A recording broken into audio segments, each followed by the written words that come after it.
ngayong araw available naman tayo para sa 7-seater ng Toyota mga boss. So walang iba kung hindi yung ating Toyota Rush. So noong nakarang araw nag-vlog na rin tayo 2021 tsaka 2023 model na Toyota Rush mga bossing. So kung gusto nyo mas mababa pa yung price, ito available tayo 2019 model mga bossing na kulay black, G variant na 7-seater. And ito mga bossing binibigay lang to sa presyo na 690. So walk-in price nila 730, pero binibigay sa atin to ng 690,000. So pinaka net price na may-ari mga bossing. Makina na ito, ganun pa rin, 1.5 liters na gasoline engine.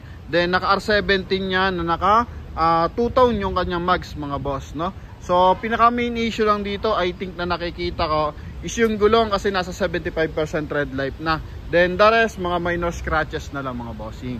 So sa mga interesado, ito po yung ating unit. So coding na to is Monday mga boss. Then ito yung kanyang front area. So malinis yung kanyang mga headlight, fog light mga bossing. So walang basag po yan and makintab na yung ating unit mga boss. Kakatapos lang to i-detail ng pinakagwapong dito, detailer. Yan, si Idol. And ito lang, may mga gasgas lang ng bahagya mga bossing, no? Yan. So normal naman to mga bossing. So wala kasi tong repaint mga bossing, kaya makikita mo yung mga small scratches. Ano po? So bapping lang ang ginawa dito ni Idol. And same time, yun nga, naka R17 to na naka 2-tone 5-stud yan mga boss. And mapapansin mo lang lagi sa Toyota Rush yung kanyang wheel arch tsaka running board, magkakarugtong yan. So pinaka body protection yan mga boss, para maiwasan na mayupi yung mga sidings, yung mga ganito. Okay? Lalo na pag mga dumadaan ng asphalt, mga rough road area, mga bossing. So yung mga bato-bato, so maiwasang mayupi yung ating fender area mga boss. And eto sa front area, meron siyang silver accent.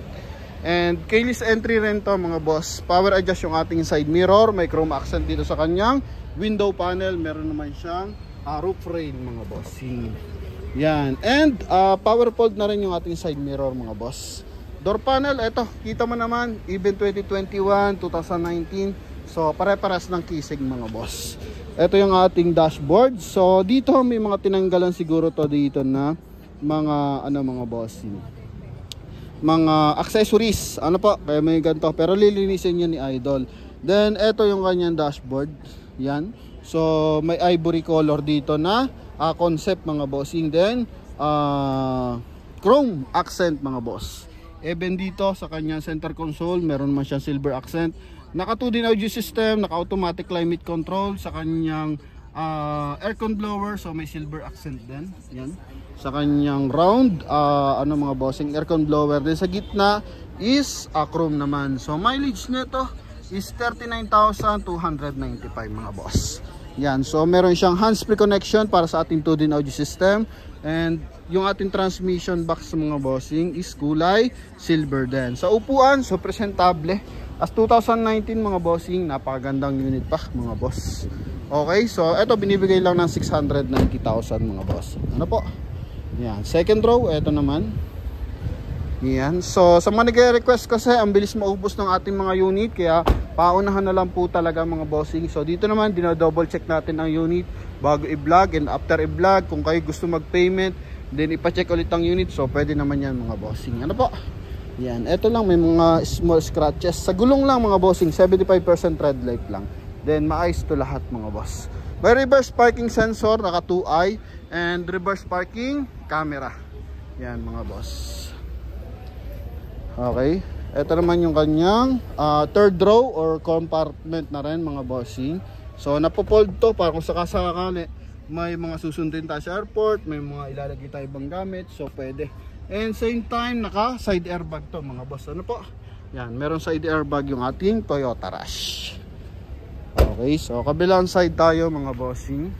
Kulay black to, kaya mapansin mo 2019 model. Pwede mo pa siya ipagsabayan sa mga 2024 model or 2023 model kasi naka siya neutral color mga bossing. Then eto, may mga gasgas ng bahagya dito. Okay, so ibabapping na lang to mga bossing kung madadala pa. Pero yung kanyang pinaka body, so eto, makinis na makinis mga boss. Yan. Eto naman yung kabilang side. Yan mga boss. So presentable pa to mga boss, no? And syempre sa mga bossing, sa makina, ito check din natin yan. Pero na test drive ko naman, wala namang kalampag mga boss. Small scratches lang talaga. So puro ganun, mga maliliit na scratches. Doon pasuyo ko engine bay ha. Ako na mag-open. So ito yung ating unit. Naka dual BBTI. So ito pala, yung natitirang unit na lang kay Toyota na naka rear wheel drive. Then next dito, syempre mga SUV na. Like Innova, then Fortuner mga boss. Then ngayon yung mga Avanza, Veloz, yan para na rin siyang Toyota Vios, naka front wheel drive mga bossing. Okay, so likuran din natin nabanggit, spoiler, then shark fin, antenna mga bossing, no? Yan. Then meron na rin siyang rain visor. Pero yung rain visor aftermarket lang yan. Okay, so pinakamagandang forma sa Toyota Rush kapag meron siyang top load mga bossing, no? Yung kiniklip lang dyan kasi meron na naman siya rope rail na no? Yan. So ito yung ating engine bay mga boss. So naka-detailing na rin. Yan. So maluwag ang engine bay ng Toyota Rush mga bossing. So usually naman pare-pares lang, no? Okay, so check na lang natin to. So ito mga bossing, medyo malalim pero kita pa rin naman. Ito pala. Yan, kita pa rin mga boss na walang usok to. Okay, medyo malalim to mga bossing kasi nga naka naka rear wheel drive mga boss. Hindi siya tulad ng iba na nakaganon. Okay, nakabalagbag yung makina kasi nandito lang yung dipstick mga bossing kasi naka front wheel drive yon. Then ito nakikita nyo na may kulay white. So yan yung tinatawag natin oxygen sensor mga boss. Most likely di natin to ino-open kasi lalo na mga gasoline engine. So dito nakaharang yung timing chain mga boss. So most likely talaga may talsik po yan.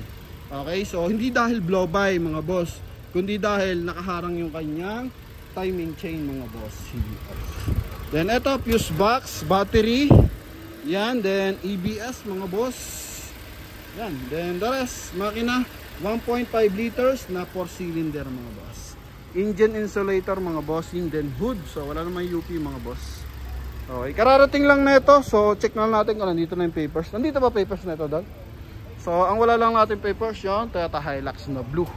And the rest, ito naman complete yung papers mga bossing. So dito rin na-sold natin yung ating Montero na naka-dress up.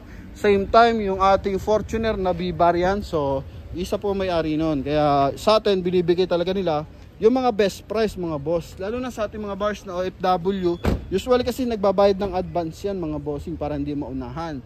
So kahit sila wala dito sa Pilipinas or malayo, so binibigay pa rin natin yung best price mga bossing. So tumawad ka man or hindi, talagang panalo ka na sa presyo natin, ano?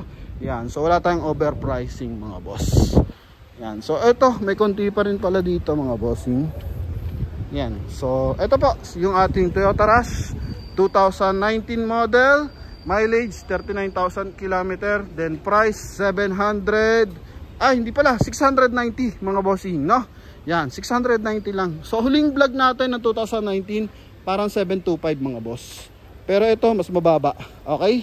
Yan. So sa mga interesado, tawag lang sa ating contact number na sa screen, connected ng Viber and WhatsApp. Thank you very much and God bless. Bye-bye.